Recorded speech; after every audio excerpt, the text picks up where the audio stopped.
this week, we will be delving deeper into the heart of our community's mission, the topic of social impact. For truly, what better gift do we serve mankind than the kindness and compassion of our humanity?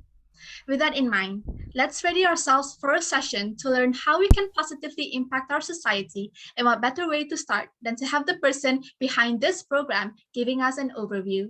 Ladies and gentlemen, join me as I call on our program curator, Mr. Shaun Hoon, to the floor.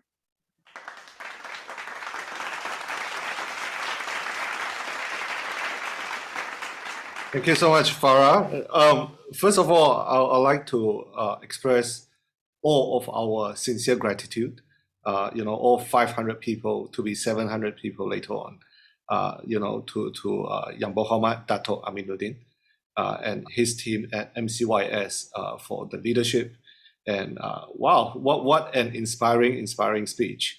I have taken down so many notes, and one of the things that I learned from YB Dato' is his ability, his vocal ability, but more important than that is his ability to mobilize and lead people by being the first person that roll up his sleeve.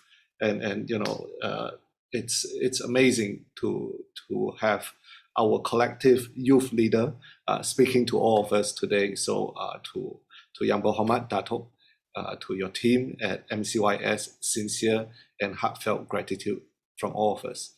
Now, today, the topic that we're going to end this whole session with is social impact.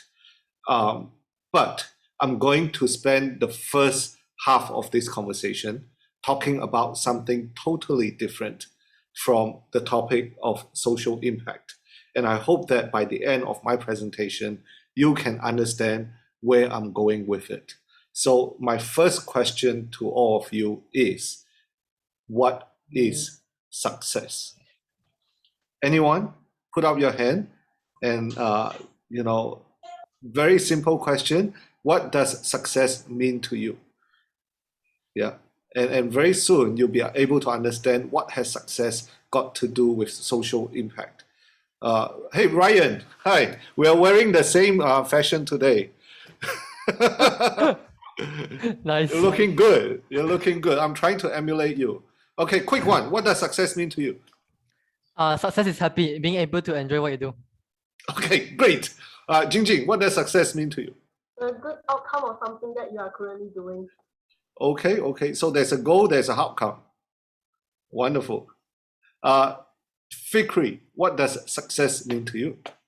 It's when you got that I done it feeling, I done it feeling. So when you finish your first presentation, that was success, yeah? Yes. Snap, what does success mean to you? We will end at Sarah and then I'll move on, but I've got a lot of questions to ask, okay? Snap, quick one. To me, success is the last stage of your progress of growing something that you've done.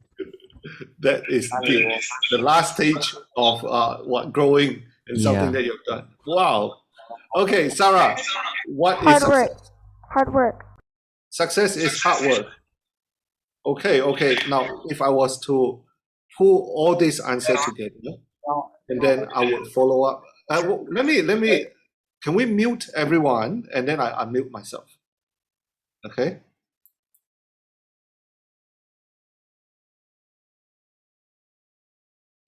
Okay. Can you hear me?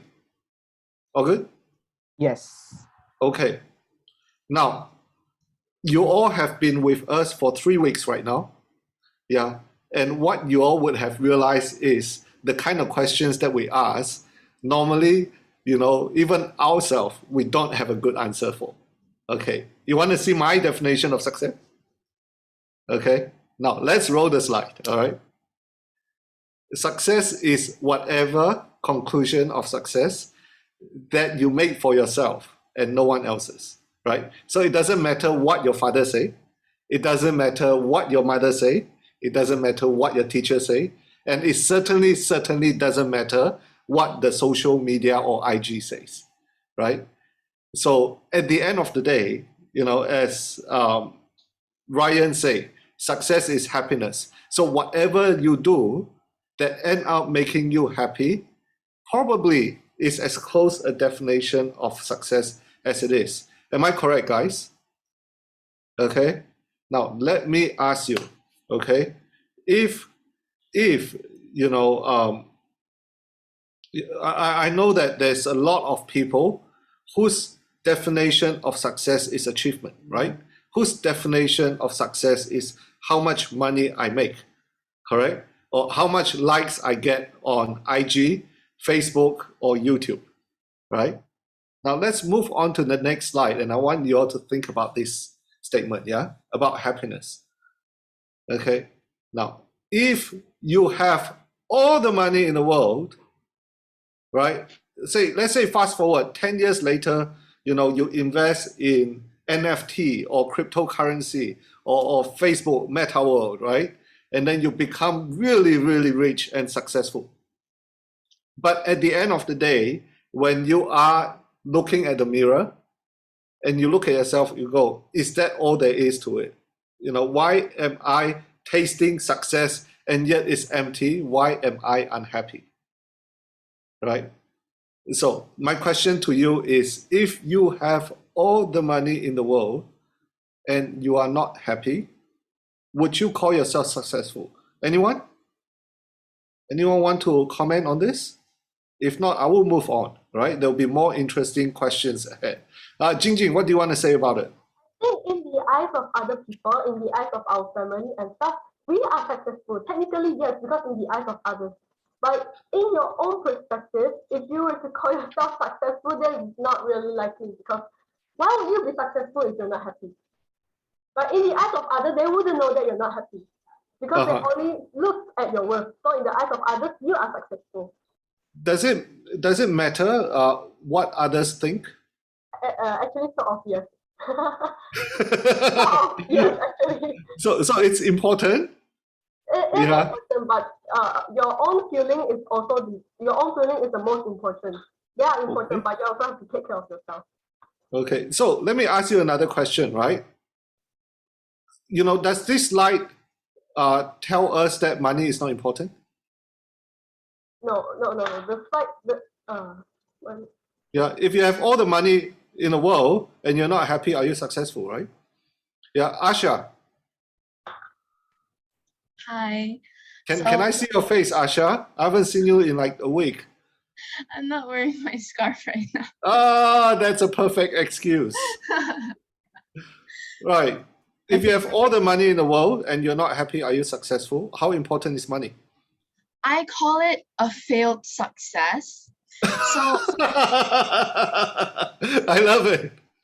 So it's why is it considered as success? Because if your goal was to achieve like if your goal was to get a lot of money, right, then and you've already achieved all that money, then obviously it's success because you've achieved your inner goal.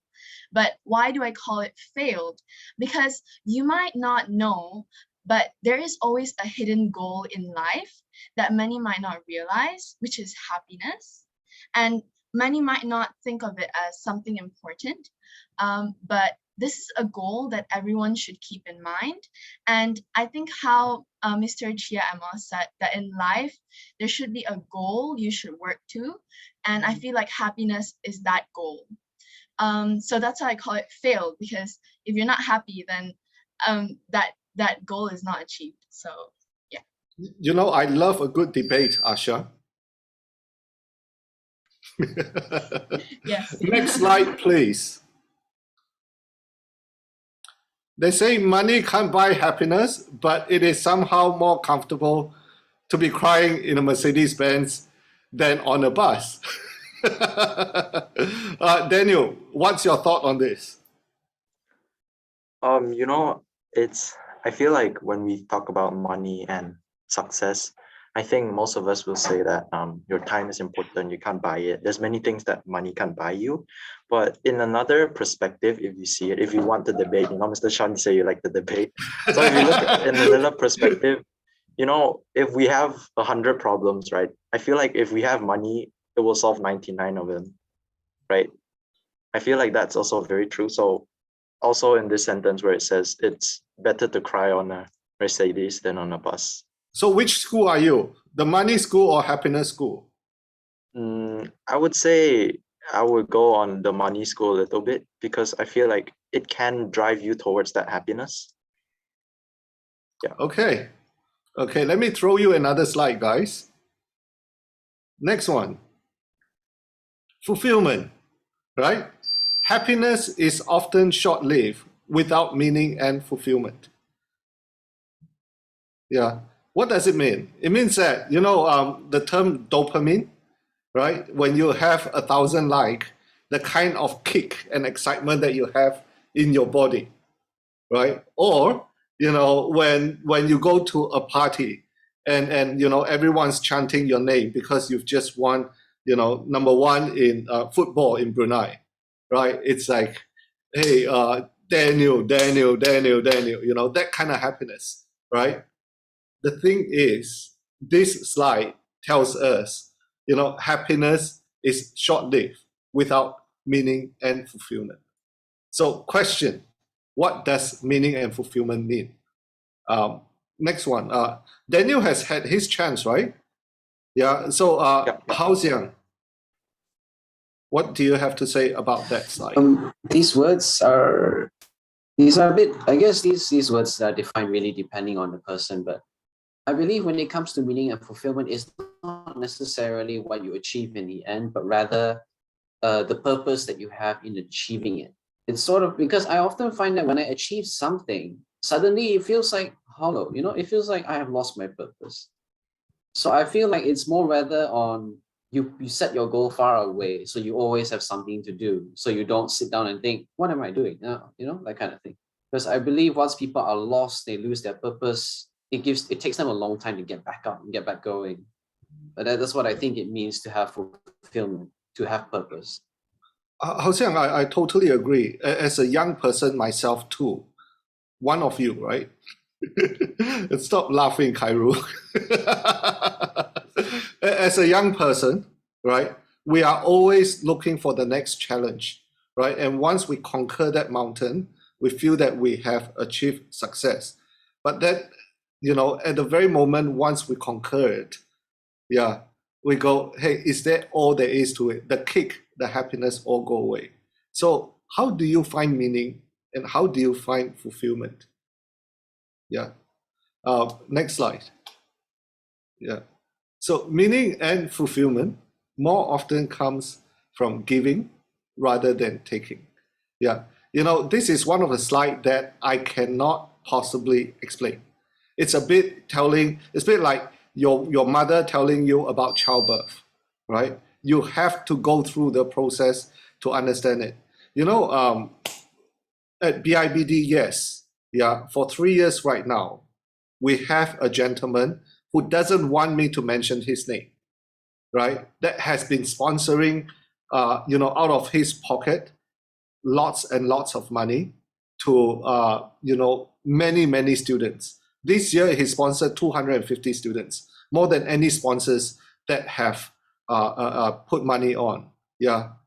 And if you were to ask him, what is the biggest joy in doing all this? I mean, this guy is obviously extremely, he's rich, right? First of all, but he's also intelligent. And smart people don't throw away their money for no reason, right? You know what's the biggest kick that he gets out of doing this? It's when he received, a note saying that, hey, my life have changed because of your sponsorship of this. Or, when he get to see that, his money's gone to the good use that you guys are benefiting, right? Now, if you were to ask me to dissect his brain, I would not ever be able to understand where does this dopamine come from. But, you don't see him being extremely happy every day, right? He is he's not an old man, all right? Please sponsor me next year. But, he's a guy, he doesn't look like he's always on the high or always looking extremely happy. But there is meaning, there is purpose in what he does, right? And once again, you would not understand the value of giving and how much kick it will give you until you yourself have personally experienced giving, right? Now, my next slide, yeah? You know, if you don't have money, how to give? Yeah, in a much better English, you say, you can't give what you don't have, correct? Yeah. So is money important, right? Or is meaning more important? Which one? Are you all confused yet? Right? We are not here to give you any answer. We are here, you know, to provide a few slides to prompt your thinking, to make sure that, you know, you are able to think for yourself what is important, right? Asha, you wanted to say something. For your question, like whether money is more important or meaning is more important, obviously it's the meaning behind your like giving that is important.